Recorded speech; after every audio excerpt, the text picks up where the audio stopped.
Thermo regulation in mammals.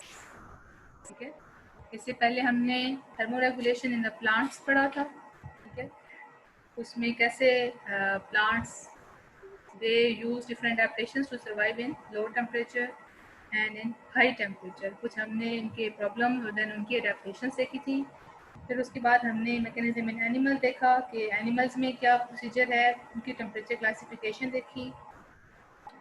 तो हम इनकी डिफरेंट टाइप्स ऑफ अडेप्टेशन देखी कि कैसे they use structural, physiological and behavioural adaptation. आज का जो टॉपिक है वो हमने स्पेसिफिकली ह्यूमन बीइंग्स के हवाले से बात करनी है कि how thermo regulation in mammals specifically in humans. ठीक है, ये हमारे पास ब्रैकेट में है कि हमने ह्यूमंस में क्या यूज़ है, डिफरेंट इसमें स्ट्रेटजीज हैं लाइक वासोडाइलेशन, वासो कंस्ट्रक्शन। ये हम टर्म स्टडी करेंगे क्या है ये। इनका बड़ा इंपॉर्टेंट रोल है in regulation of temperature. Thermo regulation means temperature का रेगुलेशन। अच्छा, उससे पहले हमने थोड़ी सी जनरल डिस्कशन करनी है कि कैसे हाई टेम्परेचर मेंटेन रहता है मैमल्स या ह्यूमन बॉडीज़ का एक खास स्पेसिफिक टेम्परेचर रेंज के अंदर। यानी कि हमारा टेम्परेचर 36 टू 38 डिग्री तक एक नॉर्मल, एक हेल्दी मैन का टेम्परेचर इसी के दरमियान में रहता है, यानी कि 37 डिग्री। लेकिन due to certain environmental temperature बाहर की वजह से थोड़ा सा ±1 डिग्री का हो सकता है। So this is a very narrow range of 36 to 38 degree. अच्छा, अब ये किस वजह से रहता है? Due to their endothermic characteristic. इसका मतलब क्या है एंडोथर्मिक? जैसे कि हमने ऊपर ये टर्म पढ़ी थी कि these all organisms produce their own heat, their own body heat as a byproduct during metabolism. Metabolism के जितने भी प्रोसेस हो रहे होते हैं उसके रिजल्ट में as a by product heat generate की जाती है। This is basically called endothermy या एंडोथर्मिक एनिमल्स। एक तो ये रीज़न हो गई। अच्छा, अब हम कुछ रीजंस पढ़ेंगे कि किन रीजंस की वजह से mammals have this specific temperature maintained. First of all, they have endothermic body heat origin of endothermy, यानी कि they produce their own heat as a result of metabolism. उसके बाद availability of energy round the clock, यानी कि energy available रहती है body में in the form of reserve food. उसके बाद वही एनर्जी यूज होती रहती है। And then they had acquired greater ability to adaptation. ठीक है, और जाहिर है एवोल्यूशन अपने वक्त के साथ होती रहती है। और एक बड़ी अच्छी बात यह है कि अडेप्टेशन आती रहती है अकॉर्डिंग टू द सिचुएशन। वक्त के साथ साथ तब्दीली पैदा होती रहती है और उसकी वजह से उन्हें फ़ायदा क्या मिलता है कि वाइडर डाइवर्सिटी जनरेट होती है। इसका मतलब कैसे है, क्या हम लेंगे कि डाइवर्सिटी कैसे आती है कि for example a specific group of animals is living on a certain place. उस एनवायरनमेंट की, उस जगह की अपने ख़ास स्पेसिफिक पॉइंट्स हैं, करेक्टरिस्टिक पॉइंट्स हैं, temperature, pH, water availability, everything regarding that environment, उस इन्वायरमेंट के हिसाब से। अब वो जो मैमल्स या जो भी ऑर्गेनिजम्स वहाँ रह रहे हैं वो वहाँ पर अपने अंदर एडेप्टेशंस ले आते हैं, वो खुद को वहाँ पर सर्वाइव करने की कोशिश करते हैं। तो जो वहाँ पर सर्वाइव कर जाते हैं उनकी बॉडी में थोड़ा सा चेंज आ जाता है उनसे कि जो बिल्कुल एंसेस्टर्स थे और वो वहाँ पर आकर इनिशियली वहाँ पर सर्वाइव आबाद हुए, जिसकी वजह से उनमें उनकी बॉडी में चेंजेस आती हैं। तो ये एक डाइवर्सिटी क्रिएट होती है and distribution in diversified regions of earth. यानी कि अब जाहिर है कुछ एनिमल्स बहुत सर्द ठंडे इलाकों में रहते हैं और देयर बॉडीज है स्पेसिफिक वो अडेप्ट कर गए हैं वहाँ पर। कुछ बहुत गर्म, कुछ मतलब इतने भी एक्सट्रीम इन्वायरमेंट के एरियाज के एनिमल्स हैं, प्लांट्स हैं, ह्यूमन बीइंग्स हैं, तो उनकी बॉडी के अंदर स्पेसिफिक अडेप्टेशन से चेंजेस आ गई हैं। तो एक हमने यहाँ पर रीजन पढ़ा कि how they maintain their body temperature. First of all due to their endothermic. ठीक है, एक तो ये है कि हाई मेटाबॉलिक रेट है, एनर्जी अवेलेबल रहती है। देन उसके बाद ग्रेटर ability to adaptation है, they can adapt in that environment and this helps in their wider diversity. So this was a few points regarding endothermic nature in the birds and the mammals. अब हम main topic पे आते हैं कि कैसे heat generation इसको maintain और control किया जाता है, कैसे होता है रेट ऑफ मेटाबॉलिज्म को कैसे बैलेंस किया जाता है। अच्छा, जैसे ही बॉडी से हीट इन्वायरमेंट से ली जाती है या इन्वायरमेंट में रिलीज की जाती है, उसका इफेक्ट पड़ता है बॉडी के ऊपर, ह्यूमन बॉडी के ऊपर। और जाहिर है कि अगर ज़्यादा प्रोड्यूस होगी तो उसको बाहर रिलीज किया जाएगा। ठीक, अगर बॉडी में टेम्परेचर कम है, बॉडी का टेम्परेचर डाउन हो गया है, बॉडी का टेम्परेचर कम हो गया है, तो उससे इन्वायरमेंट से एक तो फर्स्ट थिंग क्या होगी कि उसको कंट्रोल किया जाएगा, हीट रिलीज को कम किया जाएगा इन्वायरमेंट में।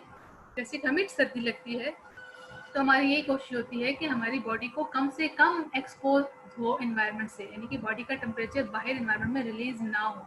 लेकिन जैसे ही हमें गर्मी लगती है तो हमारी फिजिकल बिहेवियर भी यही होता है और इंटरनल भी हमारा हार्मोनल कंट्रोल, हमारा ब्रेन के अंदर एक सिस्टम है कि जो हमारी बॉडी से उस हीट को बाहर रिलीज करने के लिए तमाम के तमाम फैक्टर्स मिलके काम करते हैं। अब हम यहाँ पर दो मैकेनिज्म स्टडी करेंगे। क्या है ये मैकेनिज्म?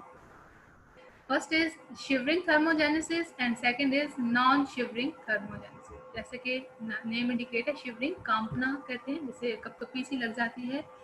ये मोस्टली कब होती है कि जब हमें या दूसरे मैमल्स की हम बात, ह्यूमन बीइंग की बात कर रहे हैं, सर्दी की फीलिंग में, ये एकदम मसल्स ट्रिगर हो जाते हैं ऑन शिवरिंग, यानी कि एकदम से मूवमेंट शुरू हो जाती है। ये क्यों होता है?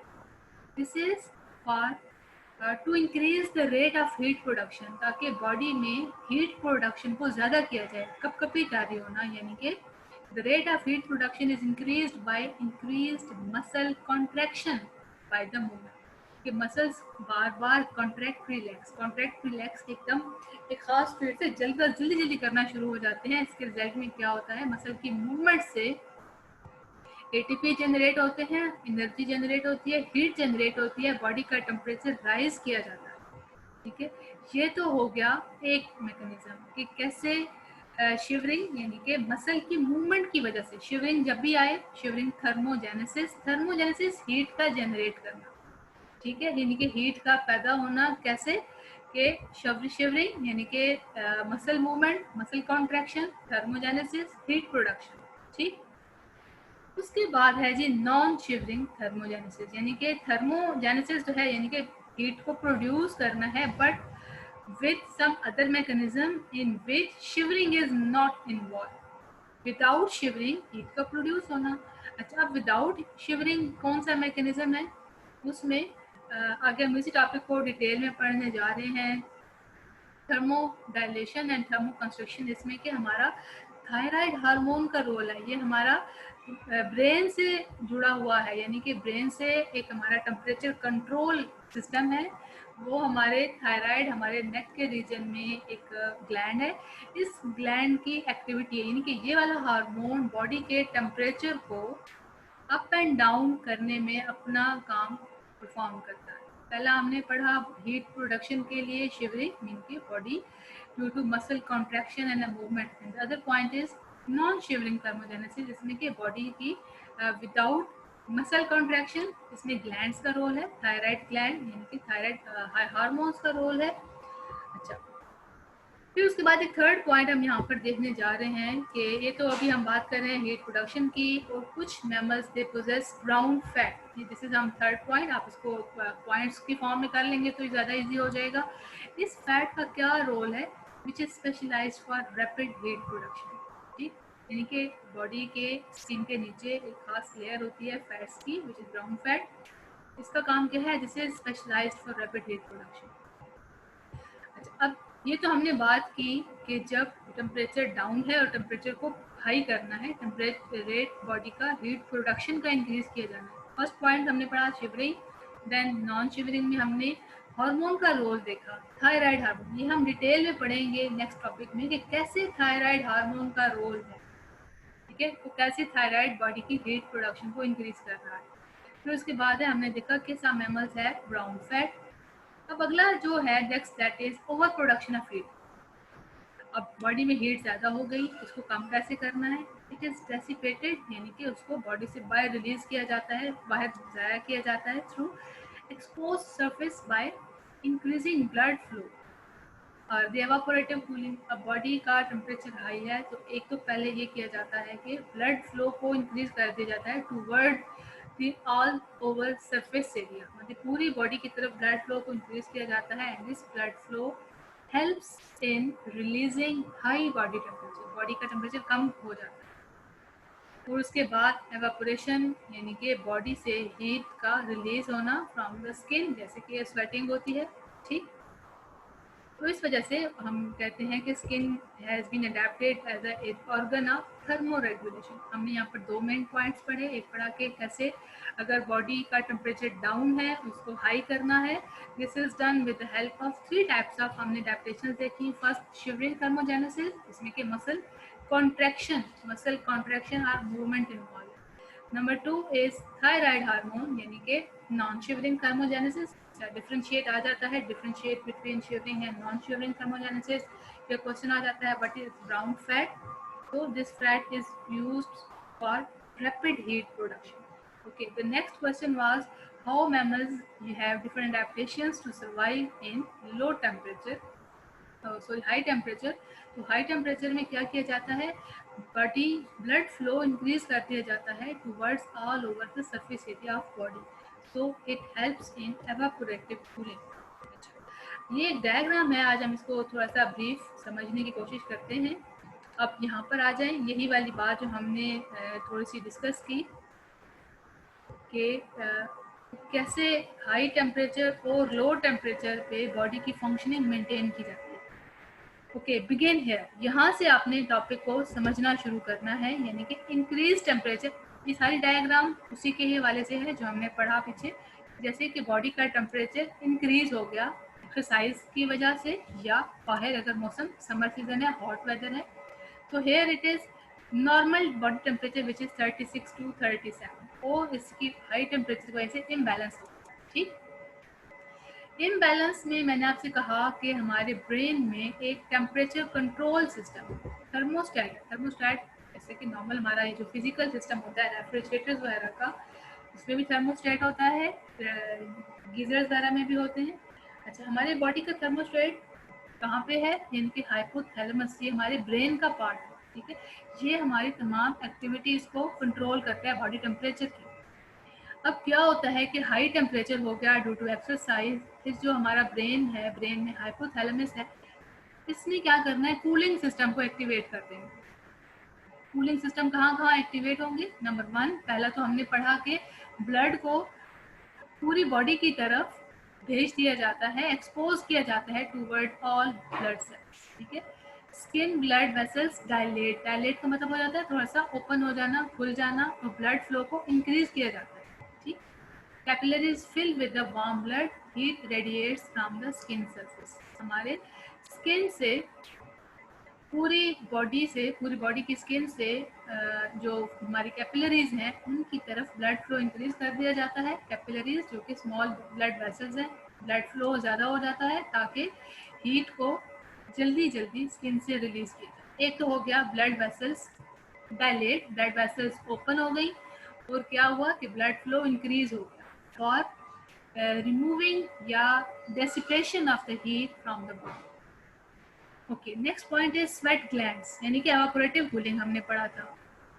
स्वेटिंग यानी कि पसीना आता है, इट इंक्रीज एवापोरेटिव कूलिंग। इन दोनों कामों की वजह से, एक तो स्वेट ग्लैंड की वजह से और साथ में हमारा ब्लड फ्लो ज़्यादा हो गया, इन दोनों की वजह से क्या होता है, बॉडी टेम्परेचर डिक्रीज, बॉडी का टेम्परेचर कम हो जाता है।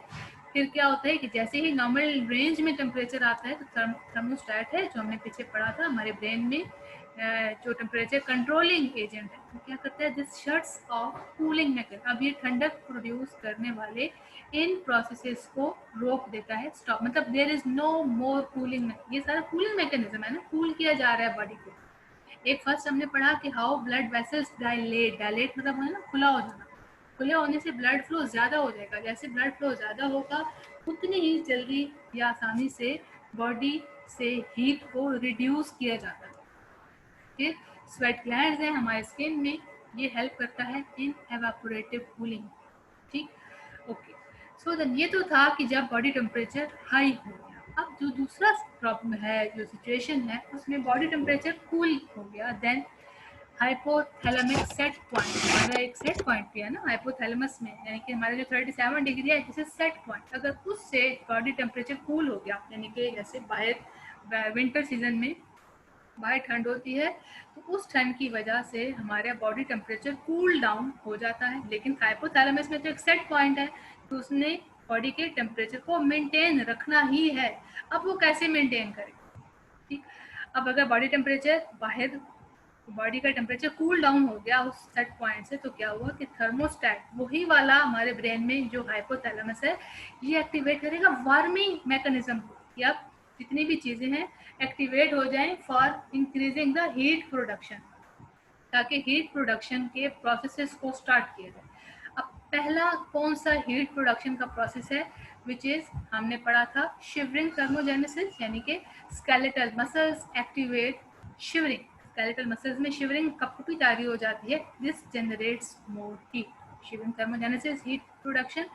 And then the other which is non shivering, इसमें क्या हो रहा है कि स्किन ब्लड वेसल्स कॉन्स्ट्रिक्ट, ठीक है, यानी कि स्किन की ब्लड वेसल्स ऐसे सिकुड़ जाती हैं, तंग हो जाती हैं। तंग होने से क्या होता है कि ब्लड फ्लो जो होता है वो स्किन की तरफ नहीं जाता, बल्कि वो डीपर टिश्यू, यानी कि जो हमारे बॉडी के अंदर की तरफ की जो टिश्यूज हैं जो मतलब इतने स्किन की तरफ एक्सपोज नहीं है, वो अंदर मतलब ब्लड फ्लो हमारा स्किन की तरफ कम कर दिया जाता है।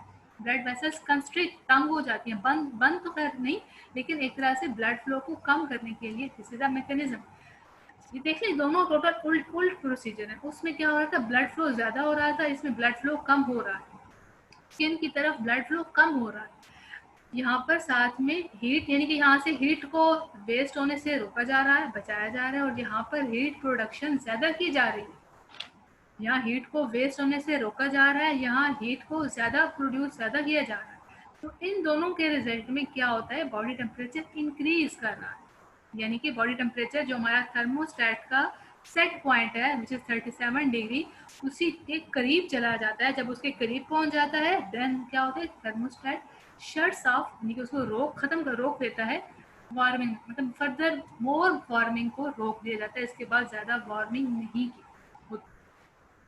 मैं दोबारा से रिपीट कर देती हूँ, जैसे बॉडी टेम्परेचर डिक्रीज होता है, यहाँ से हमने स्टार्ट किया था अगेन कि इंक्रीज बॉडी टेम्परेचर एक्सरसाइज की वजह से, तो हमारा थर्मोस्टेट जो ब्रेन में है विच इज हाइपोथैलेमस, ये दो काम करता है। एक तो हाई टेम्परेचर की रीजन सूरत में स्वेट ग्लैंड्स एक्टिवेट हो जाते हैं, मतलब एवापोरेटिव कूलिंग होती है। नंबर 2 ब्लड फ्लो इंक्रीज कर दिया जाता है। इन दोनों के रिजल्ट में बॉडी टेम्परेचर डाउन हो जाता है। फिर उसके बाद ऑन अ कोल्डर डे, सर्दी के दिनों में क्या होता है कि बॉडी टेम्परेचर जैसे ही हमारे थर्मोस्टेट के सेट पॉइंट से कम हुआ, तो दो मैकेनिज्म स्टार्ट हो जाते हैं। वन इज स्केलेटल मसल, हमारे जो बोन्स के साथ जो मसल अटैच हैं वो शिवरिंग थर्मोजेनेसिस के थ्रू हीट प्रोड्यूस करते हैं, यानी कि मसल कॉन्ट्रैक्शन की वजह से heat produce. And then skin का जो ब्लड वेसल्स हैं उनकी ब्लड फ्लो को कम कर दिया जाता है, रोक दिया जाता है, ताकि हीट डिसिपेशन को मिनिमाइज किया जा सके। इन दोनों प्रोसेस के रिजल्ट में क्या होता है कि बॉडी टेम्परेचर इंक्रीज कर जाता है और फर्दर वार्मिंग जो है वो